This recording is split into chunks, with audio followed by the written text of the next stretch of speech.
Assalamualaikum warahmatullahi wabarakatuh. Salam sejahtera untuk kita semua dan Om Swastiastu. Perkenalkan, nama saya Laras dari Sekolah SMA Negeri 1 Turwe kelas 11 IPS 2. Kami dari kelompok 4. Tujuan dari pembuatan video ini, kami akan mempresentasikan dua materi, yaitu yang pertama, upaya mempertahankan kemerdekaan melalui perjuangan diplomasi, dan yang kedua, nilai-nilai kejuangan masa revolusi. Pada materi pertama akan dijelaskan oleh Destiny, Santi, saya sendiri, dan Ahrin. Dan materi yang kedua akan dijelaskan oleh Otniel Saputra dan Ririn Indriani. Berikut penjelasan materinya. Perkenalkan, nama saya Imade Destiny Carolina. Baiklah, di sini saya akan menjelaskan materi pertama, yaitu upaya mempertahankan kemerdekaan melalui perjuangan diplomasi.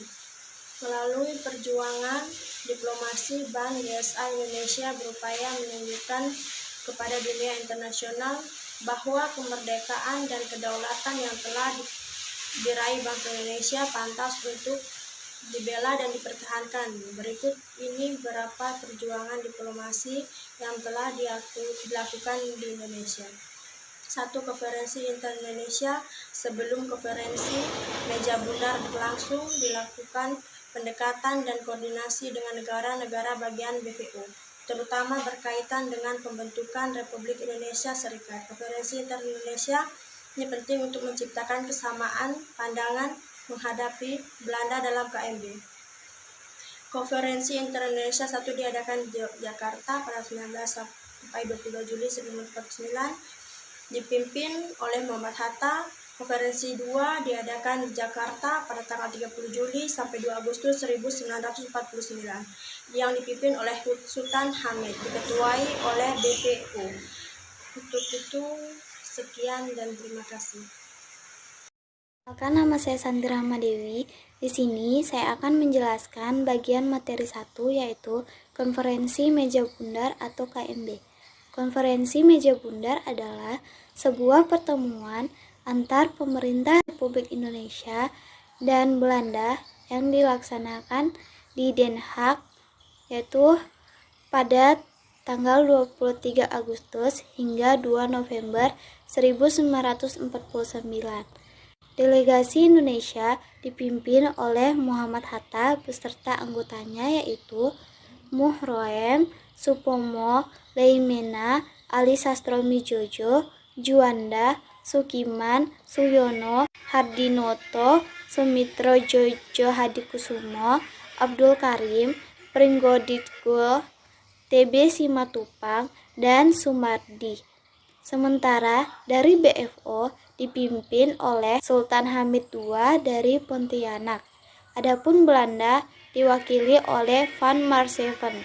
Dalam konferensi ini terjadi perdebatan yang seru antara delegasi Indonesia dan Belanda mengenai berbagai hal, antara lain menyangkut masalah hutang, dan Belanda yang menuntut agar Indonesia mengakui hutang terhadap Belanda yang dilakukan sampai dengan tahun 1949. Baik, itulah yang dapat saya presentasikan. Baik, saya Laras. Di sini saya akan menjelaskan bagian materi 1, yaitu pembentukan RIS dan pengakuan kedaulatan.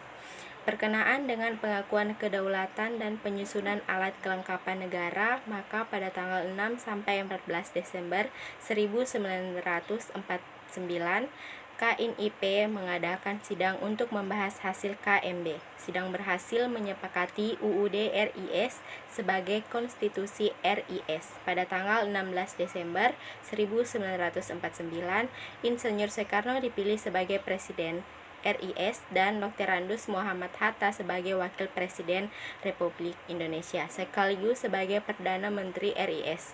Kedua tokoh tersebut dilantik pada tanggal 17 Desember 1945 di Keraton Yogyakarta.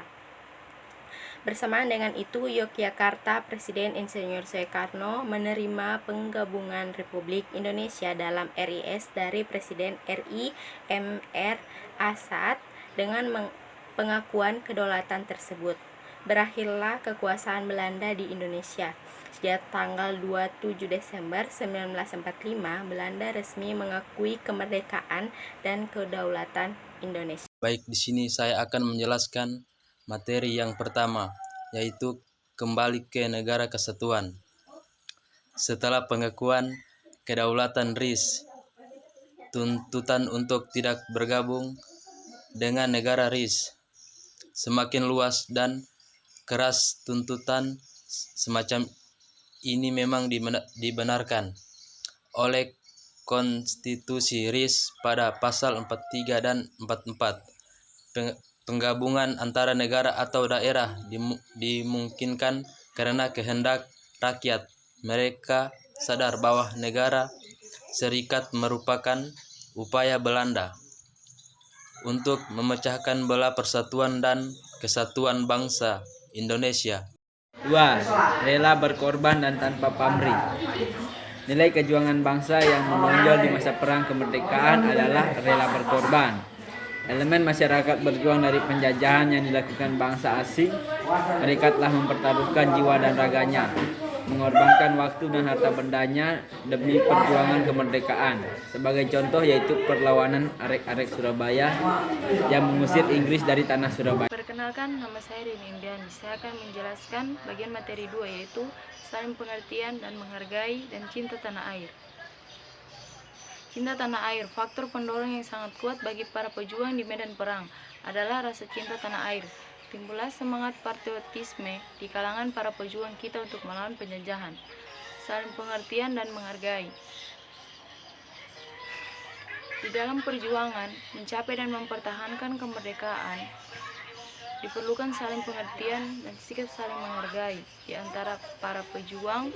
Sebagai contoh perbedaan pandang antara pemuda dan Bung Karno, Bung Hatta dari golongan tua, tetapi karena saling pengertian dan saling menghargai, maka kesepakatan dapat tercapai. Teks proklamasi dapat diselesaikan dengan kemerdekaan. Program ASEAN adalah bukti nyata sebuah kekompakan dan saling pengertian di antara para tokoh nasional. Baik, sekian dan terima kasih. Sekian hasil presentasi dari kelompok 4, kurang dan lebihnya mohon dimaafkan. Saya akhiri dengan wassalamualaikum warahmatullahi wabarakatuh dan Om Santi Santi Santi Om.